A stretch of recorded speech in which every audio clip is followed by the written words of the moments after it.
Ever feel like you're working your tail off, but your bank account just doesn't reflect it? You wake up early. You put in the hours. You do everything you're supposed to do.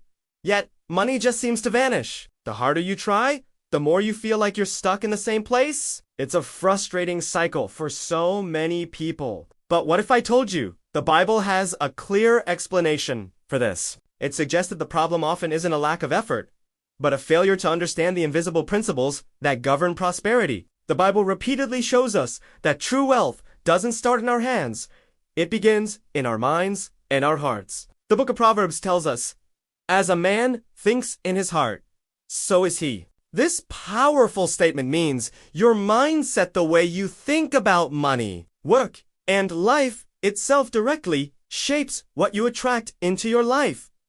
It's not about working harder. It's about thinking differently. If your core beliefs about money are rooted in scarcity and struggle, then no amount of overtime can truly change your financial reality. The battle for abundance is won or lost in your mind long before it shows up in your wallet. One of the biggest reasons people work tirelessly without seeing results is that they restuck in a constant state of survival mode. The Bible actually warns against living with a fear-based mentality. When every financial decision you make is driven by anxiety, haste, and pressure, you're always reacting instead of planning. You're putting out fires instead of building a solid foundation. And let's be honest, a life without a plan is a life destined for chaos. Think about it.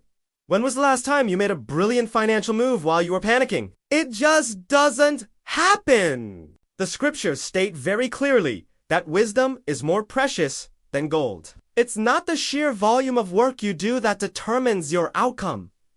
It's the quality of your decisions. So many people fall into the trap of believing that if they just work one more hour, take on one more shift, or start one more side hustle, their situation will finally improve. But the Bible shows us that without wise management, even a large sum of money will disappear in the blink of an eye. You can't outturn poor decisions. The key isn't more effort, but more wisdom applied to the resources you already have. Another hidden problem that keeps people stuck is a lack of patience. We live in a world that demands instant gratification. We want the blessing without going through the process. But the Bible teaches a different rhythm. Everything has its season. A harvest doesn't appear overnight. It requires planting, watering, and waiting. Wealth that is built in a hurry often vanishes just as quickly as it came. True, lasting financial stability is the fruit of consistency, not a one-time heroic effort. It's about showing up day after day, making small, smart choices that compound over time. Speaking of daily choices, the Bible also highlights the incredible power of habits. What you do every single day has a far greater impact on your life than what you do only occasionally. If your daily habits are chaotic, you don't track your spending. If you make impulsive purchases, if you never take time to reflect on your financial goals, then even a high income, in bring you peace or abundance. Your daily routine is either building your future or sabotaging it. There's no middle ground.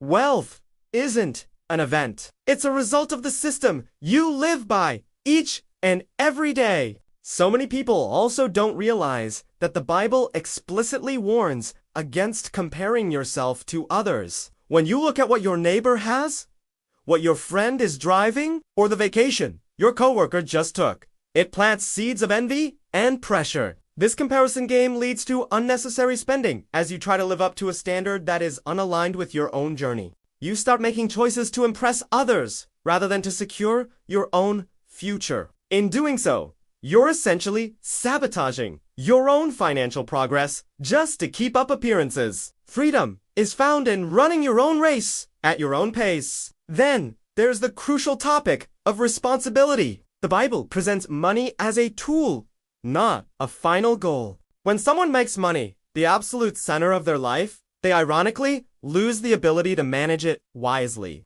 Their decisions become emotional, driven by greed or fear. But when you see money for what it is, a tool to build a life, help others, and create opportunities, your perspective shifts. You start making long-term, strategic decisions instead of short-term, emotional ones. Money becomes your servant, not your master. And perhaps one of the most powerful biblical principles of all is the law of sowing and reaping. It's simple, yet profound. Whatever you sow today, through your decisions, habits, and attitudes, you will reap tomorrow. If you sow chaos, impulse, and poor planning, you will reap stress and instability. If you sow wisdom, discipline, and generosity, you will reap stability and abundance. This law operates with perfect consistency, whether you believe in it or not. You can't plant apple seeds and expect to get an orange tree. What are you planting with your financial choices every day? This is why the Bible teaches that true financial transformation begins from the inside out. It starts with a change in your thinking, a new approach to work, and a redefined relationship with money and responsibility. It's not about working more hours, but about living with more wisdom. It's not about getting rich quick, but about building a foundation that will last a lifetime. The principles are there, waiting to be applied. The change starts not with your paycheck, but with your perspective. If any of this resonated with you, let me know in the comments which one of these principles hit home the most. Like this video if you believe the Bible still holds relevant answers to our modern financial struggles, and be sure to subscribe to the channel, because in our upcoming videos, we're going to uncover even more biblical truths about money that very few people are talking about out loud. Thanks for watching!